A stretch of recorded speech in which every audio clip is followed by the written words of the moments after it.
On today's show, I have the founder of the Stagnation Intelligence Agency and an authority on corporate transformation, the Stagnation Assassin, Todd Hagopian. Todd, thanks for coming on to the show. Hey, man, thanks a lot for having me. I'm looking forward to this. Yeah, me too. So I've been following you on X for a long time. I love your content. And so I was really happy that you were able to do this and give me a couple minutes here to jump on. I want to start off with your journey with being bipolar. I want you to tell me about that and kind of how you were able to overcome that. Sure. Yeah, thank you for the question. It's an important part of this whole story. So I traveled through kind of the corporate, climbing the corporate ladder for about 15 years undiagnosed. So right from about 20 to 35, I kind of got into these jobs. I started doing really well. I was moving up, and every time something good happened, something bad would happen right afterwards. It was kind of that self-sabotage, syndrome that people get. And never really thought much of it because it always felt like it was kind of that work hard, play hard, it's just going to happen. And finally, in my mid-30s, it got bad. It got to the point where it was like, something's not right here. And I finally went in. I had some chest pains and headaches, and I was like, something's not right. I have 2 kids now. At that point, I have 4 now. But at that point, I was like, I just can't just disappear one day. So I need to go get this taken care of, figure out what's happening. And they were throwing everything at me, trying to figure out what was wrong with me. And finally they were like, have you ever seen a psychiatrist? And I thought that was such a weird question. And the reason they asked is because I've been sleeping maybe 2 hours a day for like 15 years. Like I just never slept, you know what I mean? And by the time I got into the psychiatrist, it was a real quick, like, yeah, you're really, really bipolar. And then the second psychiatrist said the same thing. And you know how it is when you hear something, and you only hear the part you want to hear. So they would explain bipolar. And for those who don't understand what bipolar is, because not many people do, you've got kind of these hypomanic highs. And what that looks like is a lot of energy, tons of focus, grandiose goal setting, like really, really pumped up. And those are the good things, that when you talk about bipolar billionaires and whatnot, those are the things that those guys have. And that's how they've become so successful. Then you have these super, low bipolar depression states. And you kind of oscillate in between them. Sometimes you're high more than low and whatnot. And so when I was hearing all this, I was like, man, that's great. I love this hypomanic stuff. That explains everything. I'll just lean into that and get even better. And then even worse, they said these pills that we're going to put you on, they'll fix your headaches and the bipolar. And I said, great, just give me the headache dose. Now that I know about the bipolar, I'll be fine. You know what I mean? That didn't work out. So about 6 months later, I'm back in there going, okay, I need the full dose. Like, we're going to quit drinking. We're going to get on the bipolar medication. We're going to start sleeping. And man, that worked. Everything worked great. I suddenly felt better. People were noticing that I was more present. I was sleeping better. But my entire hypomanic edge that I had in business just went away at a time when I could not afford it. So I had just gotten a big promotion and global marketing director for ITW, a large company. And I just could not afford to be normal. I had to be kind of the guy who had been getting promoted, And so I was like, man, do I really have to pick between sanity and success? This does not seem fair, doesn't seem right. And so I kind of decided that I needed to hack my brain and weaponize my wiring and try and figure out if I could mimic the hypomania while staying healthy. And I did that a few different ways, and turned around one business, turned around a second business. And by the time I got to a third business, I realized in the 13th month of that turnaround that I had forgotten to do something that I had done in the first one. Do you know what I mean? And I was like, oh, I need to write this stuff down. And so I did that, and then that's how this whole thing came about. And that's why I finally decided to come out as bipolar and let people know, because I got this, put it together, turned around the 4th business real fast. And then I was like, I think I can teach people this. So not only is it important for me to have people know, because bipolar carries with it its own risks of suicide and all this stuff, and it's better that people have an eye on me, Yeah. as I'm going through my business. And but also it's good for me to be able to teach other people, but also for people to realize that there's some real value in neurodivergence in the workplace, and there's some value to listening to those folks, and they do bring different values to the table. It's not something that needs to be fixed. It's something that needs to be focused, and that kind of thing. Yeah. Yeah, absolutely. And that's, I mean, wow, lots to unpack there. That's super inspirational. Tell me about, was there any particular moments, so from like 20 to 35, when you were at the highest of highs and lowest of lows, were there any particular moments where you're like, man, something might really be off here? I mean, you kind of touched on the sleep thing. I don't even know how you were Yeah. functioning on 2 hours of sleep. Yeah, no, there were plenty of moments, and like I'm on the libertarian side of things on politics, but for years, I was convinced I was going to be president of the United States, right? And so like there's a little bit of grandiose goal setting there, Mhm. grandiose thinking and thoughts of grandeur and whatnot.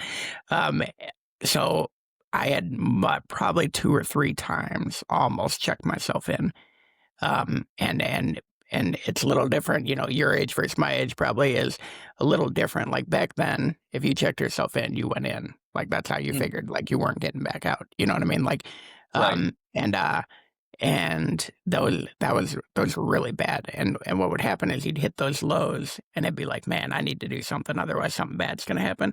And I'm talking like suicidal ideation every morning, and just trying to get through the morning. If I got through the morning, I'd be okay. But the Mhm. mornings were real bad. And then the worst part about the highs and lows is you during the highs, you're setting goals, you're promising things, you're doing this, doing that, and then you hit the low, and it's like, oh my God, what did I sign up for? Like, I said what? Right. You know what I mean? And now I got to figure out how to do it, and I'm down in the dumps for no reason. I have no idea why. I'm just down here and I Right. can't do it. And then on the sleep thing during the lows, you wouldn't have that hypomania. I mean, I'd be falling asleep at red lights, taking naps at lunch, like going to McDonald's, and then the drinking was getting real bad. I mean, I was drinking a liter a night for 15 years. You could do that when you're 20, not Yeah. so much when you're 34, 35. It starts to hit you a little different, you know what I mean? Yeah. Catches And so, up I with you. mean, yeah, so I mean, I'd be getting into work drunk, you know what I mean? And sobering up around noon, going and taking a nap, and then coming back in, at 1, and yeah, it was getting pretty bad at that point. So that's Wow. that. I mean, like there were plenty of times when I knew. I remember telling myself like, "Man, something's not right," but Yeah. I'm not going to go get it checked out because then I'm in trouble. Like as soon as Mhm. it's got a name, we're going to be done with this, and I'm having a lot of fun, so we're not going to mess with that. And that's one of the Right. reasons that, after I got diagnosed, I went 8 years without really telling anybody except for a handful of folks, you know what I mean? Mhm. Because I still didn't know how people would take it. So, Right. And so you kind of talked about the process and when you finally got medicated, mhm, how that made a big difference for you, but then you kind of lost that high, right? You kind of yeah, lost that inspiration, that drive that you got from kind of your bipolar disorder. yep, Once you got on that medication, talk to me about the adjustment there and then kind of what were some of the things that you were able to develop or maybe kind of like mental things that sure. you were able to start utilizing to kind of get that drive back that you lost. Yep. Yeah, so the biggest adjustment, believe it or not, was just not having 23 hours a day, 22 hours a day anymore. Like that's a pretty big Mhm. adjustment because I was very used to getting home at 6:30, putting the kids to bed, having, a drink with my wife and going and her going to bed at 10, and then me having 3 more hours to get stuff done. You know what I mean? Mhm. And so when you start sleeping, you don't have those 3 hours anymore, and so Right. that was probably the biggest adjustment, was just not having the time. And then also the focus, being able to just zero in on something and work until it's done, for 6 hours straight and knock it out all night long, 3 days in a row or whatever you need to do, to get something done. So that was the biggest adjustment. So what I really needed to do was get more efficient with my time. And so a lot of the tools that I've developed is all about making sure that I spend every minute of the day making as much money as I can. So the 80/20 matrix of profitability is one of the tools, and that's just we kind of call it 80/20 squared. It's almost a souped up version of the Pareto principle, and only a handful of companies really ever do the Pareto principle right. And I Mhm. learned from a couple of them, ITW and Berkshire Hathaway. And then I took it one step further and said 80-20 squared, which is really the top 4% of your actions are going to drive your top 64% of your results. And so I schedule my calendar in an extreme way. I only read about 10% of my emails that come in. I got 18,000 unread emails. I only take a meeting if I'm making money in that meeting. I only let other people schedule other people if they're only making money. It helps drive everybody towards very focused work. So it's kind of like recreating that focus. The Karelin method of productivity that we talk about, explosive productivity, is the same kind of thought process. It's activity times efficiency is what a lot of people do, right? If I work harder and I'm more efficient, I get more done. If I work 20% more hours and I'm 20% more efficient, theoretically, I'm going to be 44% more, and get 44% more work done. I times it, and the third part is focus. So activity times efficiency times focus. And the idea there is if you're going to do 100 different things during your week and you're going to spend a couple hours, half hour to a couple hours on each of them, I might spend all 40 hours on 3 or 4 things. And I just carve my schedule out that way so that all of my time, so then all of a sudden you're 500 to 600% more productive because you're putting all your time in. So how do you do that? You systematize the other stuff, you automate the other stuff, you AI the other stuff, outsource the other stuff, or you just kill the other stuff and take it right off your plate. There's some other ones as well, and continuous improvement. I got some methodologies, and then grandiose goal setting might be the interesting one is I think under promising and over delivering is for losers. And I've been in business long enough that I just, people do it. They tell you to do it all the time. I hate it so much. If you promise 6% and you make 9, you're gonna get your bonus. If I promise 25 and I make 19, I'm gonna get the promotion because I grew twice as fast as you. You know what I mean? I've promoted enough people that I know I'm promoting the 19 guy, not the 9 guy. Now there's, I've talked to other folks, there's limits to that. You can't just miss by 20% every year. You have to also be good to implement this hypomanic toolbox. Like if you're not ready to be a really good at business, it's not for you. Like this is for business transformation. You know what I mean? Folks who want to come in and do it. Then I think the coolest one is actually the orthodoxy smashing innovation, because this anybody can replicate, but it's exactly how a bipolar mind works. And what it basically is you think about all the orthodoxies in your industry. So all the things that you think are true and everyone thinks are true. And then you start asking one by one, what if it's not? If that was not true, how would the industry change? What would I do differently? So, if you've got an industry where it's a super expensive product and a super long lead time, and the whole industry is just, it's 12 to 14 months. That's what it is. It's too expensive to make before somebody orders it. Like, well, what if we did build it before someone orders it? What if we had a 3-month lead time, 6-month lead time? Like, what would happen if we did that? How much would it cost to do that? How would we do that? And you could do the same thing with products. I have some stories, but the orthodoxy smashing innovation is really replicating like how a bipolar mind looks at things, because they're not constrained by the box. You know what I mean? And that's one that I really had to teach myself to do. Well, on that topic, I'm curious to know what you have to say. What would that look like for like the media industry, in your opinion? Sure. Yeah. How does that look? Yeah. So I think that's an interesting question. So give me an example, like podcasting. Sure. Podcasting, or let's just say like a newspaper business.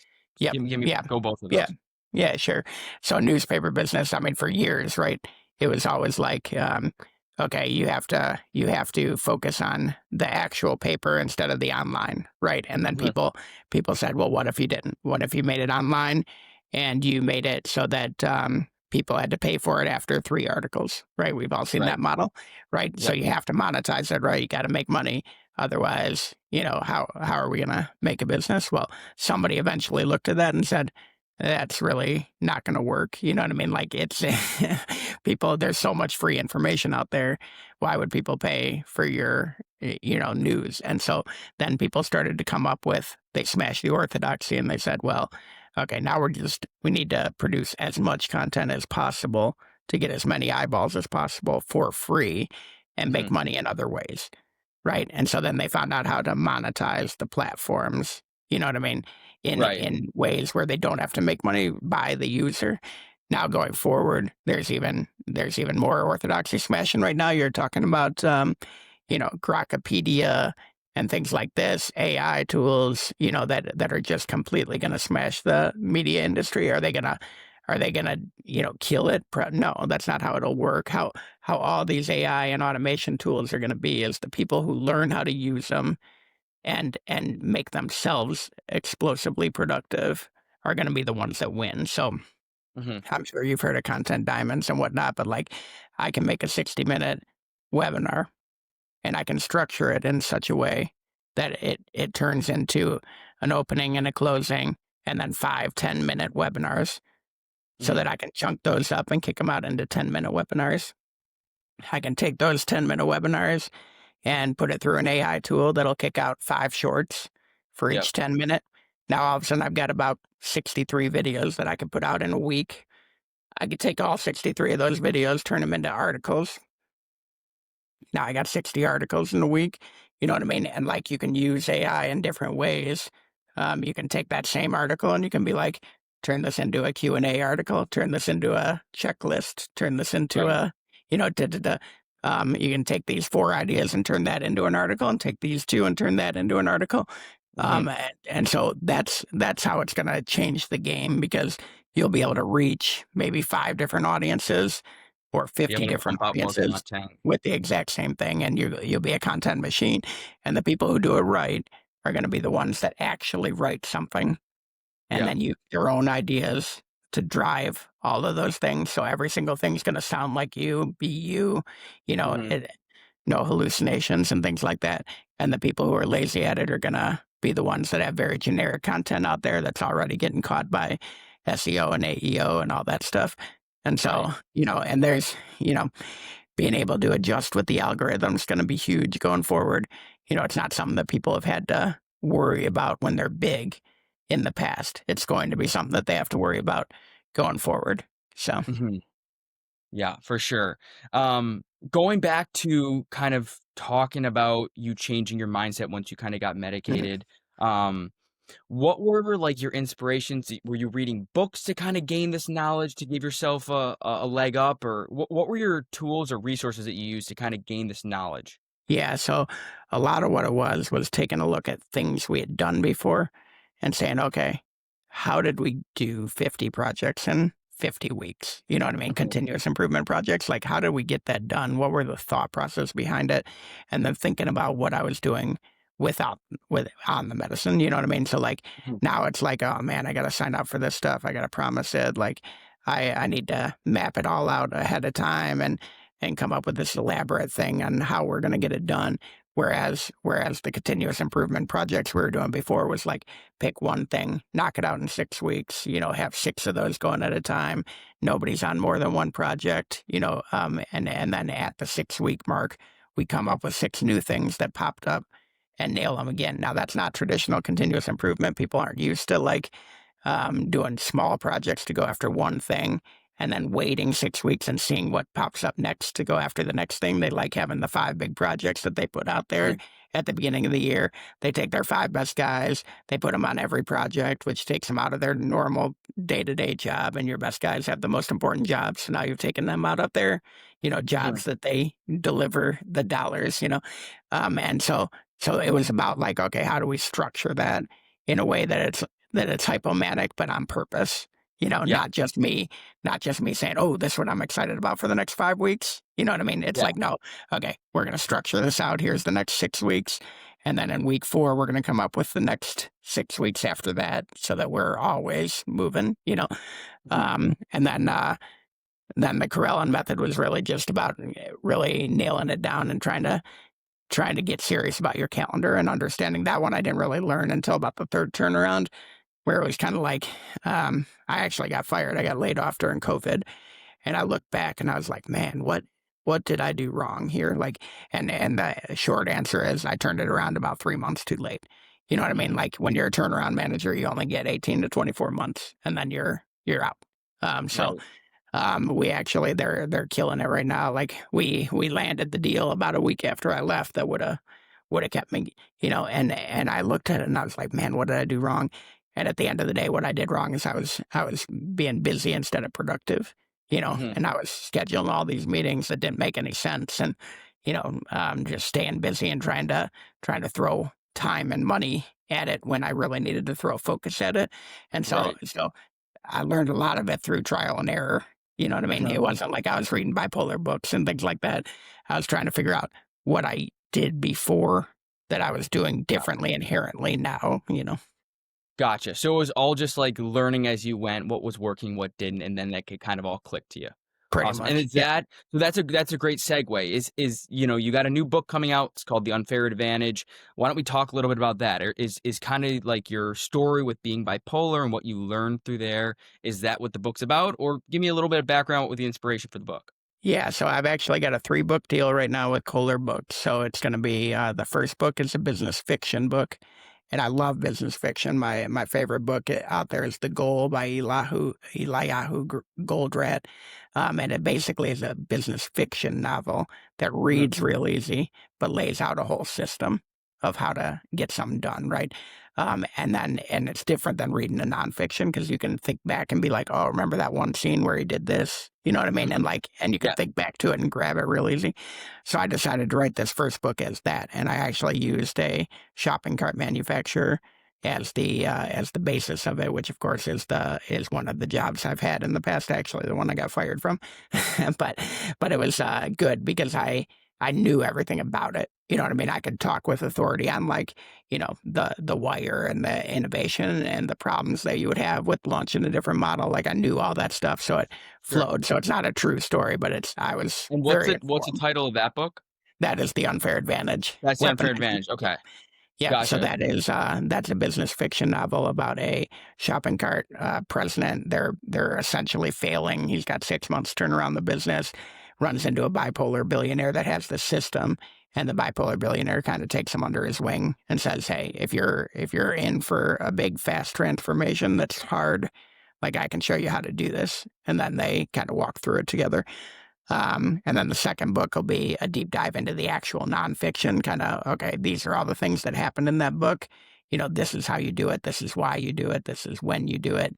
And then the third book is a metrics book where it's like, these are the 3 metrics you need in order to turn around a business. And this is really all you need to care about. And if you tell me what these look like in your business, I can tell you exactly where you are in the turnaround and what has to happen, you know, next.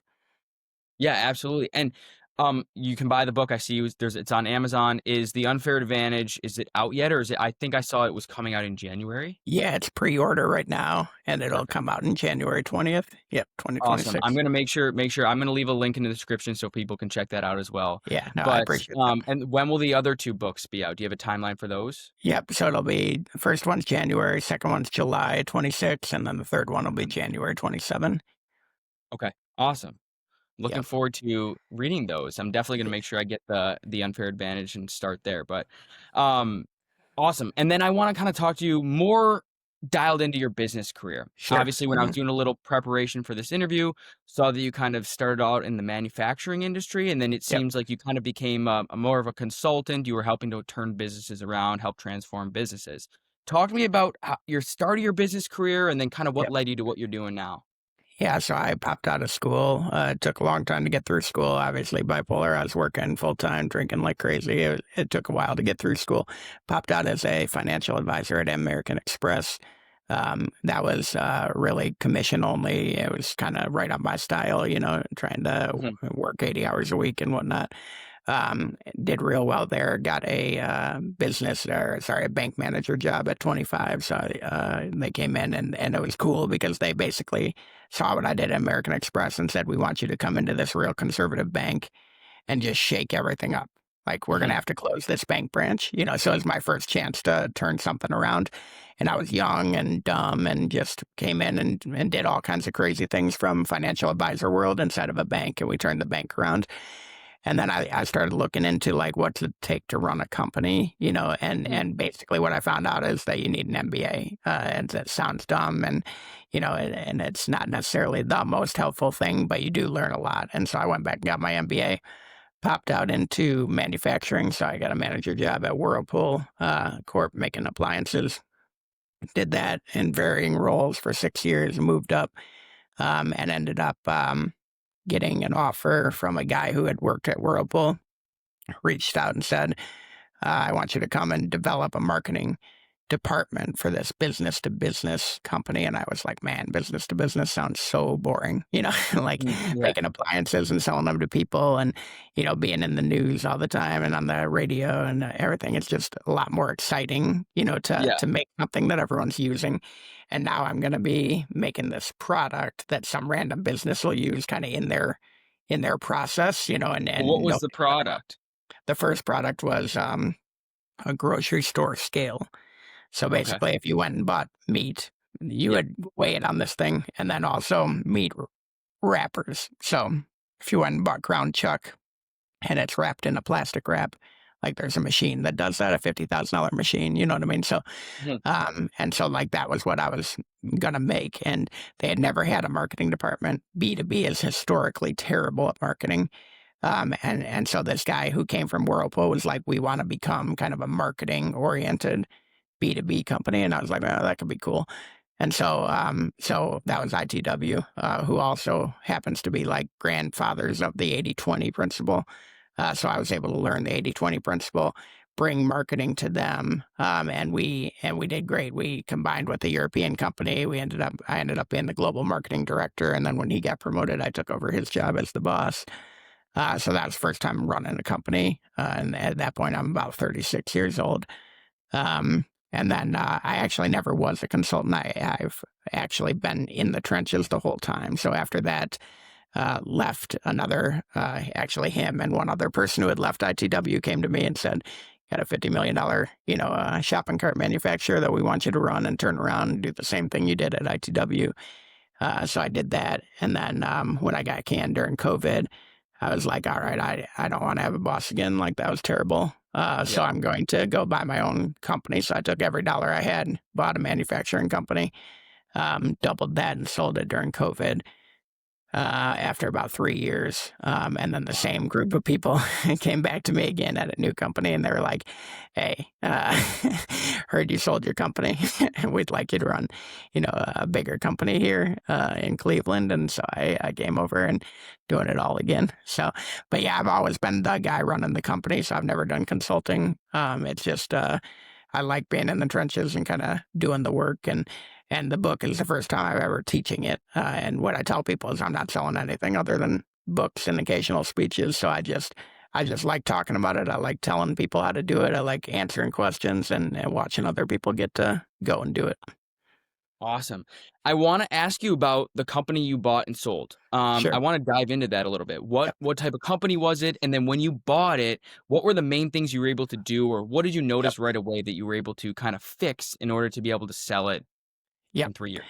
And so a lot of what you'll find if you start looking at me up or look at my website is talking about stagnation, right? And stagnation can be like lack of innovation, lack of talent, not spending your money on the right things, kind of hanging on to your old products and stuff like that and trying to, Mhm. milk that sacred cow for too long.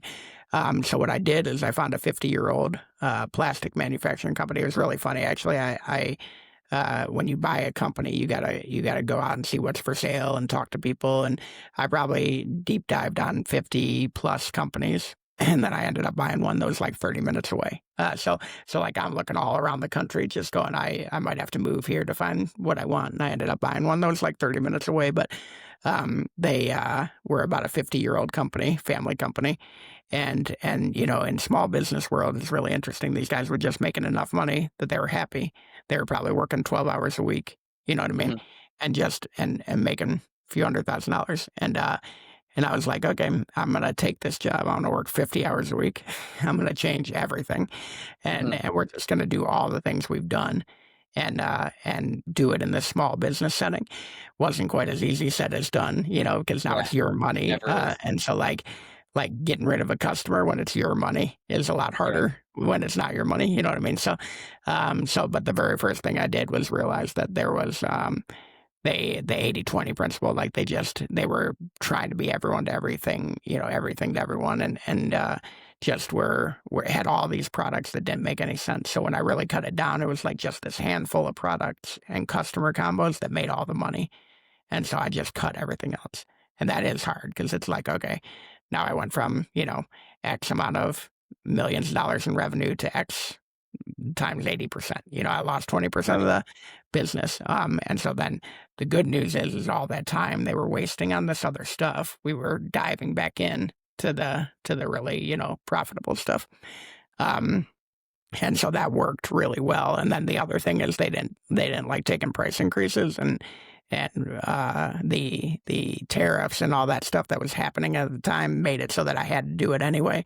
And so then I just got aggressive with it and really went at it and turned the profit profile of the business around. And then we also invented a product that allowed us to go into more things. So the really bad thing that happened is I went a little hypomanic and I ended up buying like 4 companies and put it into this portfolio company. So the first company did great. The other one struggled a little bit. And then, but the first company really did. I mean, we basically doubled our money in 3 years and sold it. And then, yeah. Awesome. What types of plastics were you manufacturing? Yeah. So if you can think of big chemical tanks. Okay. Okay. And the chemicals are so nasty that they'll eat through the metal. And so we were putting plastic liners in the tank. So instead of buying a new $50,000 tank every 5 years, you could buy a $5,000 liner every 3 years, Gotcha. and then pull it out real quick and not lose your tank. So, which is actually a pretty decent business. It was kind of a cool, but it really, again, like where most of the money in the world is made is in these super boring businesses. It's like, what do? I take plastic, I weld it together in an interesting shape, and then it stops, sulfuric acid from eating a metal tank. Like, that's really boring. But at the same time, there's not a whole lot of people that do it. The best way to get into it is to buy a company that already does it, because then you don't have to go out and buy $500,000 of machines, and come up with the whole thing yourself. And yeah, it was actually a lot of fun. I'm still involved with the company, and it was a lot of fun. So. Nice. And I want to talk to you because I feel like this is something that kind of gets brushed over a little bit. Buying and selling a business. What was the process like buying it? Like, were you using a broker? Were you like searching on the internet? And then kind of how did you go about selling it? Yeah, so interesting actually, because one of the businesses I then bought afterwards was a business broker. So I've been a broker. I've bought some businesses and I've sold businesses, so I can talk pretty well to this. But the best way to do it, the most common way, I should say, is there are a couple of websites out there, Biz Buy Sell, and there's another one that will list most businesses that are for sale. Most businesses end up on those, especially for people like you and I who are going to buy our first kind of small business in the SBA type, dollar amount. So that's a great place to start. It also allows you to look at a bunch of businesses fast. So you reach out to them, you say, hey, I'm interested. They might make you fill out some financials just to make sure you got enough money to do it, Right. And then, but on that note, you usually only need 10 to 20% down. So if you've got $100,000, you can buy $1 million business, if you do it right. So, and then they send you all their financials, and you can kind of dig in, and they'll have a whole marketing packet. You can dig into businesses and figure out what you like, what you don't like, what looks bad, what doesn't, what scares you, what doesn't, that kind of thing. And it's a really good idea to just come up with the profile, the type of business you're looking for. Now, for me, I've always been a fan of, if it's manufacturing, it doesn't matter. I build $50 shopping carts, and right now I build multi-million-dollar food equipment. And it's all the same to me. It's just it's all the same process. Now, but a lot of people have their thing that they like to focus on. I do focus on B2B manufacturing, but a lot of people have kind of their niche, and you want to stay in your niche if you're good at something. Because that's where I did get myself in trouble, is picking something I wasn't good at, and that's the one business I didn't do well in. So, but that's essentially it, is you go to Biz Buy Sell. I would do it that way if it was me. Is that how you did your first one? That's how I did my first one. I did my second one that way. And then the third one was kind of through networking and stuff like that. And then I have a startup also that was through networking and things like that. But yeah, I love that method. Now, if you're looking for somebody who does it differently, look at Cody Sanchez. She's got a great method about how to go out there and kind of proactively get people before they're on the market. There is a huge amount of baby boomers out there who are needing to retire, And Hmm. and now is a great time to be approaching them with proactive offers, and you can buy them differently and better if you can get somebody who happens to listen to you before they're interested in selling. But the most common and the easiest and the most traditional way is to look at stuff that's for sale with the business broker. It still takes 9 to 12 months to sell a business, so you're usually not having to make super fast decisions. You can really take your time and look at 50 businesses and figure out what you like. Hmm. And is that how you sold the business after 3 years? Did you list Yeah, it on the Biz by Sell, or how did you do I that? I did. I actually was kind of my own broker because I had the broker at the time. So I used somebody inside of my company to kind of do it all. But yeah, I Yeah. did. I did do it through traditional means, and I think I had 7 offers at different times. And we waited for the right offer and got it done. So Nice, awesome. yep, Congratulations on that. That's a crazy yep, turnaround. That's an awesome story. yeah, yeah, I also want to touch on, you said like at that time too, you bought 3 other businesses that yeah, weren't as successful. yeah. Tell me what those businesses were, and can you Sure. identify a couple reasons why they weren't able to achieve the success that the first one did? Yeah, absolutely. So the first one, or the least successful one, is one I still own. It's a flooring business. So kind of just a flooring retail and installer. And the biggest reason that wasn't a success is because I knew nothing about it. I basically had convinced myself at that point that I could do anything. I can do any kind of business. You know what I mean? Mhm. If the financials look good, I could figure it out how to make the financials better. But it Right. wasn't manufacturing. None of these things that I'm talking about in the book really applied as well to this one.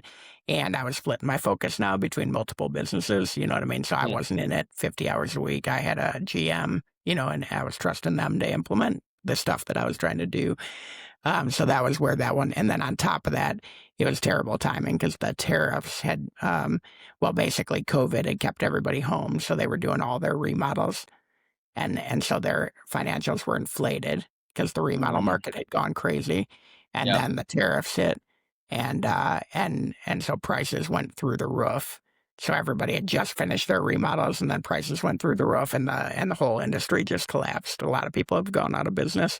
So that was that one. That was just not very good. I still own it. It's not killing me or anything, but it's not a great business.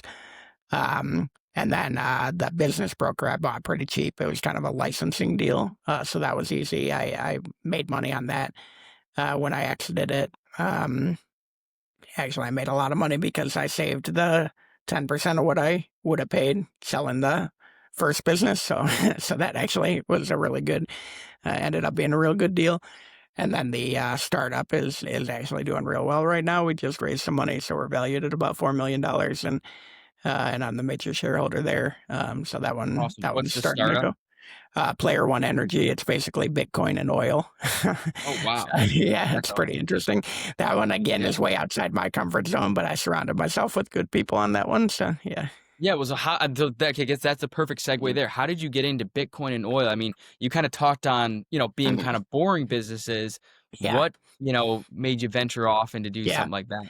Well, when you've got extra money, you're always looking for stuff to do. So that first one started making a bunch of money, and I started trying to figure out like, okay, how do I parlay this into more things? And so I had a buddy who was involved in one of the first wells where people were Bitcoin mining off of an oil well, and how that works is the gas, the methane output can be put into a generator used for fuel, and then mine the Bitcoin right there on site. And it's not something a lot of people know how to do. Usually, you're either good at Bitcoin or you're good at oil and gas. You know what I mean? Right. He learned both sides of that because he was involved in this early company that was doing it, who's now a multi-billion-dollar company. Um, and the whole time we were just talking like, man, we got to get into this business somehow. Like, how do we do this? And when he left that company, we started working on our own and trying to figure out. And we've made 6 pivots, probably pretty hard pivots, as we've gone through our bootstrap journey. And really, it was my company that was kind of paying for everything Mhm. as we were bootstrapping it through. You know what I mean? And then Right. we finally got some customers, and we got and we're sitting in pretty good shape right now. So, but yeah, it's and now we got a couple different business models. Now we do some on grid. but we also do the off grid, and we've also got a helium play out in Kansas that we're working on. So it's pretty cool thing. But I'm not I'm the chairman. I talk to the investors, I talk to the banks and stuff like that. But I've got other guys who run the day-to-day business on that one. Gotcha. And are you a big like Bitcoin person? Like, do you really believe in it? I do. I believe in it, but I'm not a big guy. Like I don't have a ton of money in it other than all the money I've put into this company. You know what I mean? Like Yeah. that in my mind, that's how I invest in Bitcoin. Like I'm going to make money because that company becomes $50 million, not because Bitcoin goes to 200,000, but that Yep. company is only going to get to 50 million if Bitcoin goes 200,000. You know what I mean? So like, Yeah. so I believe in it enough to have put six figures into it, you know, but, Yeah. uh, but, um, but it's not six figures of Bitcoin, you know. But I might have Yeah. been better off right now if I had done that. But hopefully, I'll be better off in the long term and doing it the way I did it. So, but yeah, I'm a big guy. I'm not. Anytime we have like a Bitcoin podcast, I send one of the other guys. I'm not the guy to like talk about the mechanics of it and stuff like Yeah. that. But yeah, Well, the one thing I bet, we can kind of talk on about Bitcoin is, you kind of talked about libertarianism. I think you touched on that in the beginning. You kind of mm, have a libertarian streak. You kind of ran yep, for local office at one yep, point. And Bitcoin's very favorable amongst yep, libertarians because of kind of the Austrian economics behind it, right? You can't yep, print more of it, it's yep. fixed. Um, so I kind of want to dive into that a little bit. Is Sure. that what interests you in Bitcoin? And then also talk to me about how you got into becoming a libertarian and what made you like kind of fall into those beliefs. Sure. Yeah. So I'll start with that one because that was first. So 2016, during the whole Trump cruise, you know, thing, kind of got disillusioned with the Republican Party. Had been a pretty hardcore Republican for a long time. When I was 20, I ran for city council Hmm. in Ann Arbor, and so I've been political for some time. But I've always lived in places where it didn't make sense to run as a Republican. You know, so after that Right. first one, I was just kind of like, I'm not going to do that anymore. But I'll just write on it and do this and that. Um, and in 2016, I was finally like, I'm done. Like the party had shifted so dramatically. I mean, it wasn't even super conservative. You know, back in 2000 when I ran, it had already started to go with the war and terror and all that stuff a couple of years Right. later. But but we just got so far away from being small government, and I said, okay, I need to find a different party. And I started looking at all the third parties. And interestingly, I had known about libertarian Republicans for a long time because I actually lived in an adjacent county to Amash in Michigan. Yep. So I was very familiar with him and kind of what a libertarian Republican was. I didn't even know there was a libertarian party at all. Like I'd never heard of it before, and found it as I was going through and looking at all the third party platforms. And when I found it, I was like, man, this is a perfect fit. Hmm. And so I just decided I was going to be libertarian. And Austin Peterson was running for president at that point in time, and he had a really cool platform. And I never really liked Gary Johnson, but it was what it was, you know. So I got excited about Austin Peterson. Stayed after that, you know. And then I started getting involved, especially after I left Ohio, went to Oklahoma. So I lived in Ohio one time before coming back, but went to Oklahoma, and the Oklahoma party was really cool, and got involved in them, and ran for state corporation commission. Actually set a record there for 345,000 votes, and we got ballot access, um, and so I had a really good time with them. And then I became the national treasurer of the party for a couple of years there too. So was heavy in the Oklahoma politics, and then got involved in the national politics over the last few years, and finally got out of there about a year and a half ago. So Gotcha. and So got you're not really involved much anymore. I moved back to Ohio. The Ohio party is not really, it doesn't fit my style as well. I love them. They're Right. fine. You know, it doesn't fit my style as well. And I'm new, and I don't want to force my way in and try and be in charge. You know what I mean? So Yeah. I'm just kind of focusing on business, and I take the calls if they call, and I email them if I have something to say. But for the most part, I just kind of lay back and give them some money every once in a while. So Yeah. Well, yeah. I'm curious to know, you had a lot of involvement with the party. What do you think the future of the party should look like? Like, should we play? I mean, in this last election, we kind of the old chair kind of positioned us as kind of the not spoiler, but maybe a make or break a little bit, Yeah. and kind of wanted to play kingmaker a little bit instead Yeah. of being like, hey, we're going to try to run our candidate because we knew we couldn't win. Do you Yeah. think that there's a long-term strategy where like a viable third-party option, the libertarian, could be on the ballot in every state and could actually win an election? Or do you think that they should just start playing to one side or the other, just start getting some concessions or start getting some things done that they want? Yeah, no, I was very against that strategy. I'm still very against that strategy. People have tried that strategy for 20 plus years. It's never worked. It didn't work Mm, this time. We got somebody who is not at all libertarian. He's showing that every day of the week. You know what I mean? right.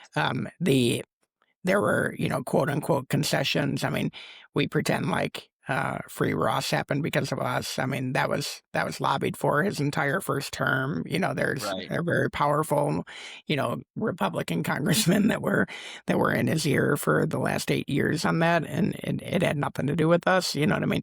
The so no, I don't believe that is the way forward. In fact, we had been on a very nice upswing from like 0.5% of the uh, vote to over 3% of the vote in 2016. Fell back a little in 2020 and 2024, where we had less than good candidates, in my opinion. You know what I mean? Right. Um, and that obviously impacts the situation. But if you look at the generational gaps, what you're seeing is every generation is becoming more and more third-party friendly.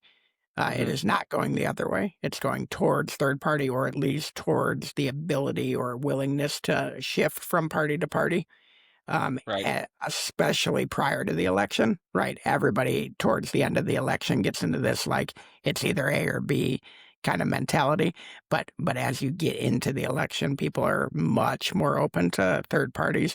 There will come a time where somebody has enough money. And I thought it was going to be Bloomberg for a while, where he was just going to come in and put enough money in, you know what I mean? And Yeah. not libertarian, but just third party in general. Like there's going to be a time when somebody has enough money, you got the right character running, you know what I mean? And we will get some serious third party politicians in place, and we want to be that party that has the history and has the mechanics. It's hard to get 50 state ballot access, right? Like Yeah. RFK Yeah. couldn't do it. He struggled like crazy. Yeah. So I mean, we know how to do it. There's going to be a time where we attract the right people, and we have some chances. Now it'll probably happen more in the non-presidential. There's a lot of reasons you have to run president. It's mostly for that ballot access, but so I'm not I'm not in favor of that plan.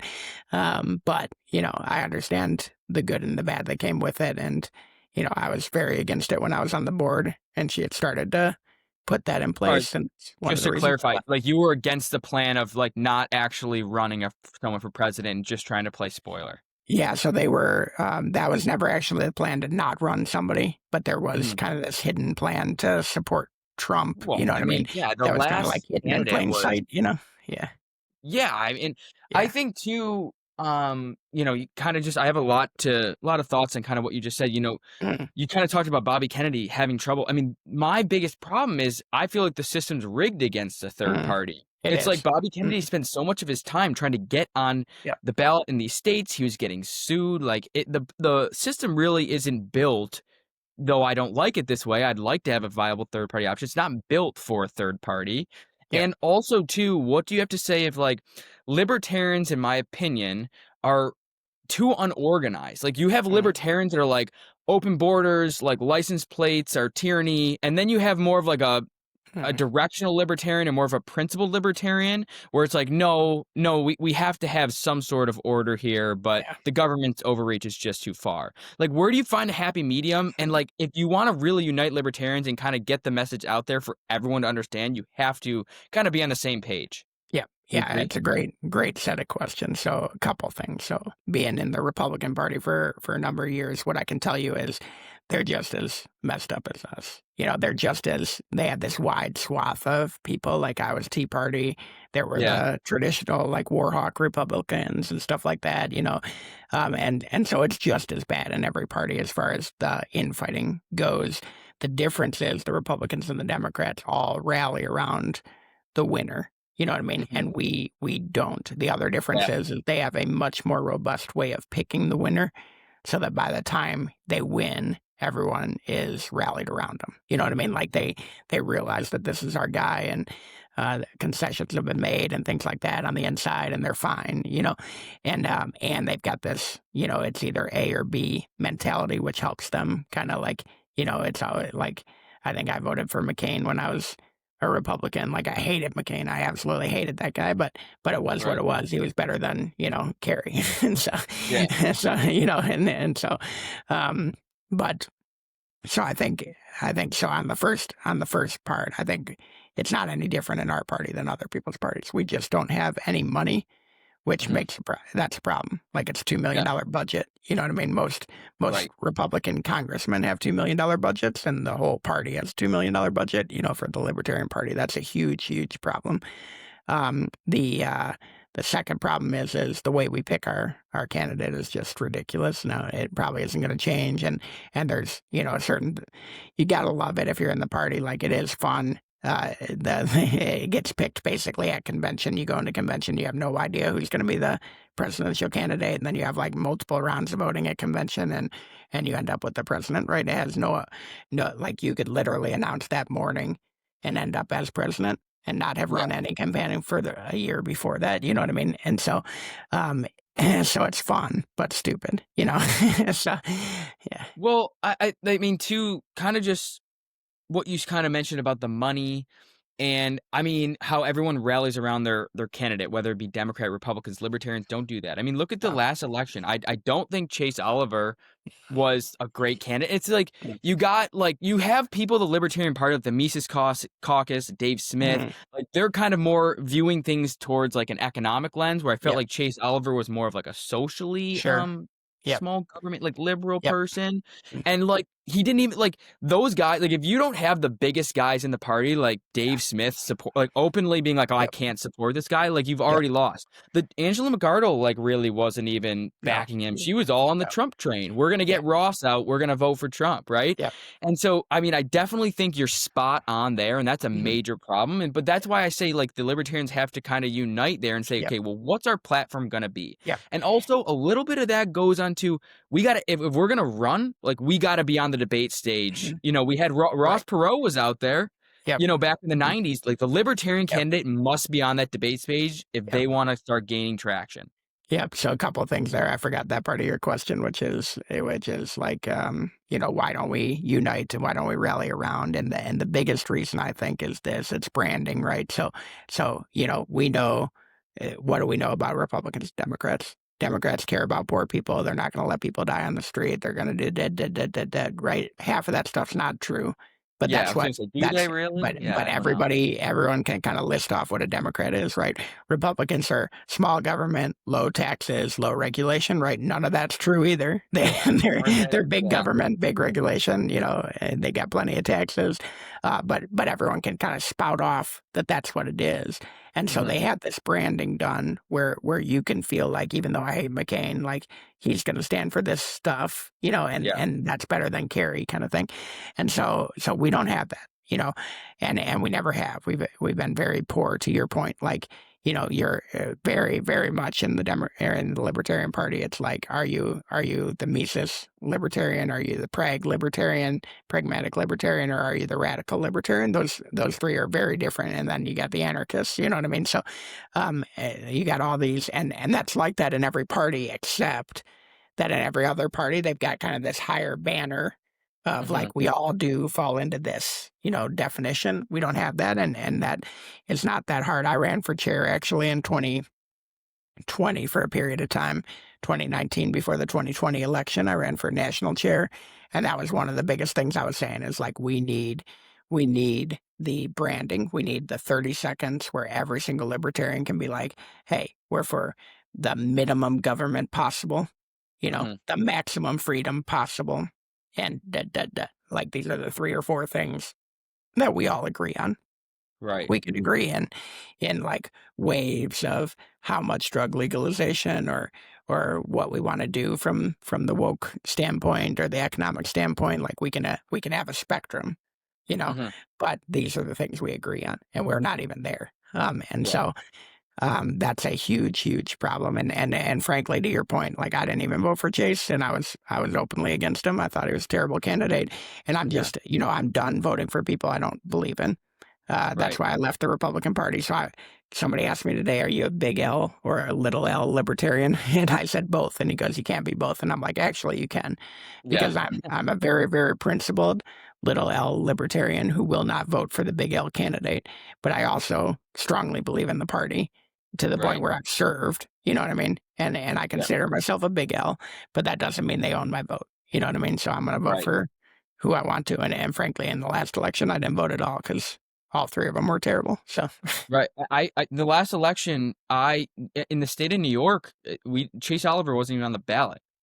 yeah, yeah, And so I went to the polls and I looked at it too, very similarly. I'm like, man, like this is a tough one because it's like I mm, really can't vote for Harris, and I was like, man, oh man, I really can't vote for Trump, and so yeah, I ended up writing in Ron Paul, yeah, my mhm, hero, right? yep, Like that's, and I mm, was like, well, I mean, what am I supposed to do? Right? Well, I didn't want to yep, not vote, but at the same time, I knew yep, my vote wouldn't matter. I'm in the state of New yep, York, so that's like kind of a big problem to me, and so yep, I want to know, what do you think of starting to have, instead of like having a libertarian party like sprout up and be mhm, a viable option, what about libertarians kind of hijacking the Republican Party and just start running as Republicans? I mean, yeah, socialists are doing it on the Democratic Party. yeah. It's Why been can't we? Well, tried. Thomas Massey's a popular guy. Yeah, it's been tried so many times and it's just never worked. So the idea is you will have characters who can do it inside of, like, even think about Massey and Ron Paul, right? They did it inside of very small congressional districts, right? Yeah, Just a normal congressional district. They had name recognition. They came in, got elected for other reasons other than being a libertarian, just kind of veered libertarian, or that was their brand. But I mean, they were never saying the word, right? Um, Ron Paul was a little different because he ended up running as a presidential candidate for the Libertarians in '88 and everything. But that was again after he was a congressman, right? right. That wasn't his lead into it. But even those guys, would they have been elected senator? You know, I don't know. Mhm. Rand Paul is certainly not a super libertarian.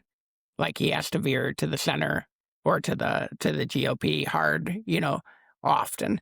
He's Right, he's he's always supporting things that aren't libertarian. He comes out good every 3 months or something on an issue, and he's got a lot of great views, and I like him. He's probably the best senator, but he's not like a massy okay, libertarian. You know what I mean?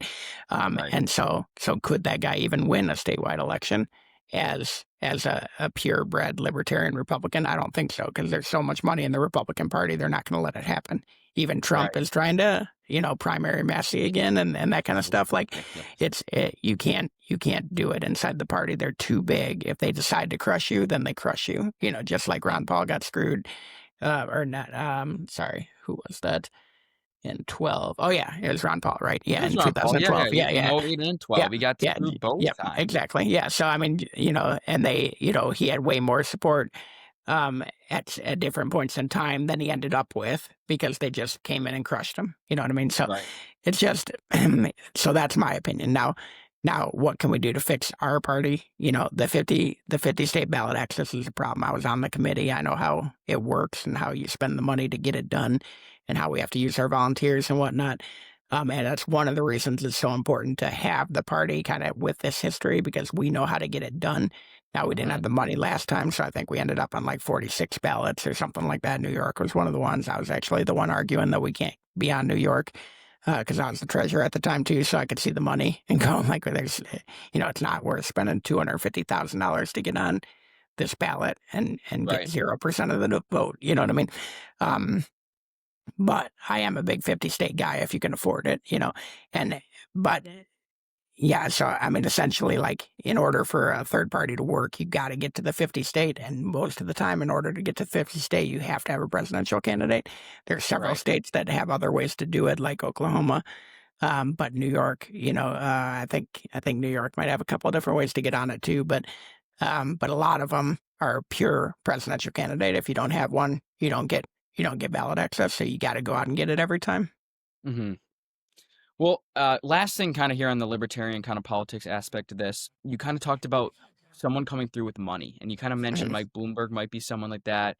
I heard something. I heard a quote a long time ago that said, "The worst thing you can be in politics besides wrong is boring." And Yeah, that's what I think. I like Mike Bloomberg, but I yeah, think of him when I yeah, think of that as a politician.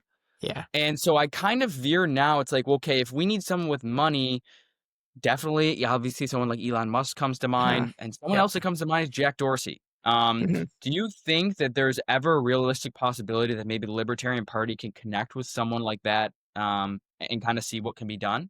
Yeah, honestly, like, and just to be clear, because I'll probably get a bunch of hate mail now. Like, I'm not a Bloomberg guy. He just happens to be somebody who was willing to put $1 billion into a run. You know what I mean? And Yeah. that's what it would take, especially for him who didn't have a party around him. He was just going to run as an independent, but that was Mhm. a legitimate rumor for a while. I think you'll see somebody like. I think what you'll do, like RFK should have honestly done this. He really should have a year before he wanted to run, decided he was going to do libertarian, and gone after the nomination and gotten it. Then he wouldn't have had to spend all that money on the ballot access. He's close Right. enough to our views that he could have gotten closer and probably won. But that's not what he chose to do, and he chose to do it wrong. Very similar to how Amash chose to do it wrong and came in at the last second and tried to get anointed king of the libertarians. So some big name, and I mean, you could think of people like Dorsey, you could think of people like Cuban, who again has very non-libertarian views, but if he spends enough time and money getting close to the party and learning about the party and meeting people in the party, like you could see a Cuban type person, you could certainly end up seeing some of these billionaires, Bitcoin millionaires, and or some of the political or some of the Hollywood type folks who are coming in a little more conservative. You know what I mean? Like you could see some of these guys.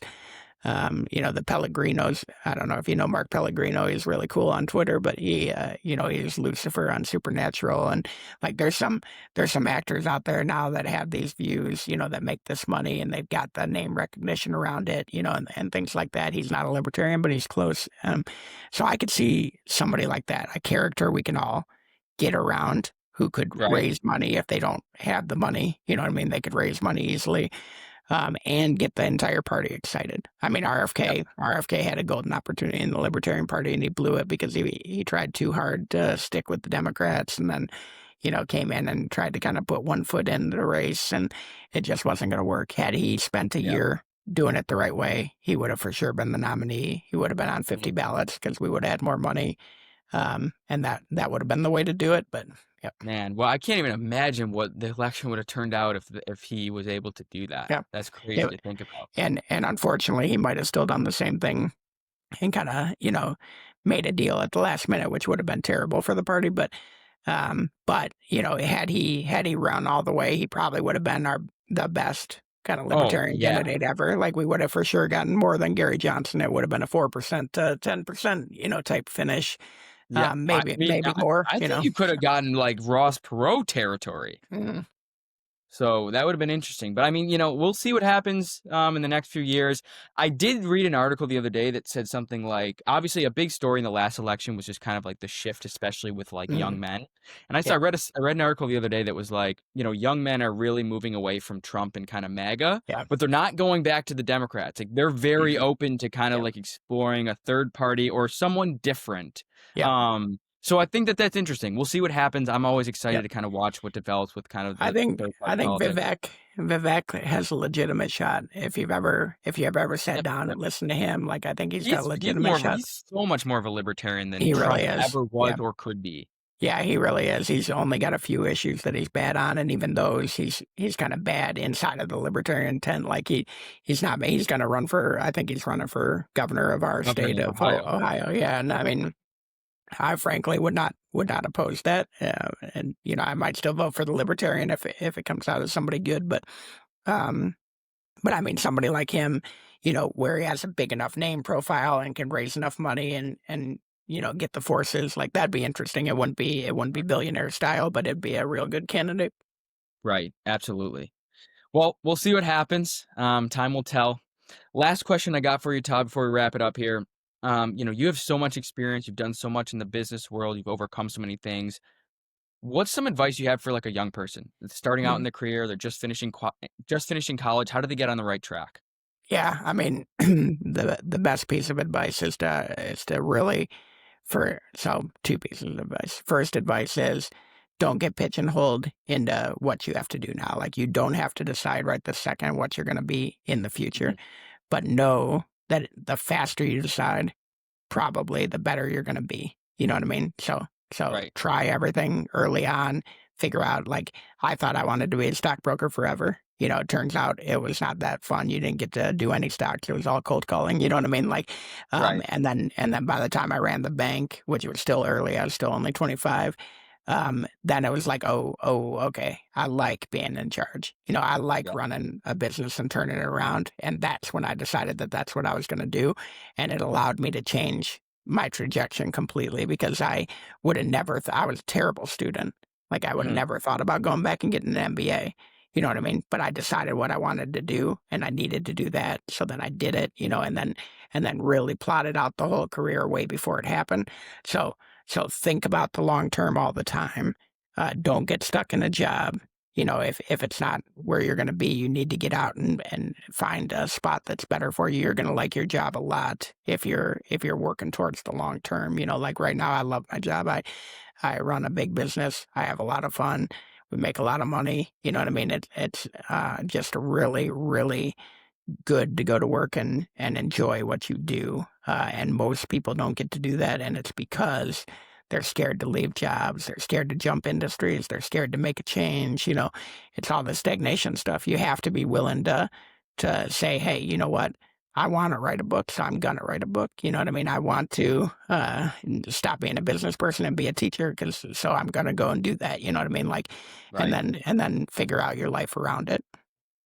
Awesome. I love that. Todd, thanks so much for giving me some time here. This was an awesome conversation. I hope we can do it again down the line. Awesome. Thank you so much. Of course.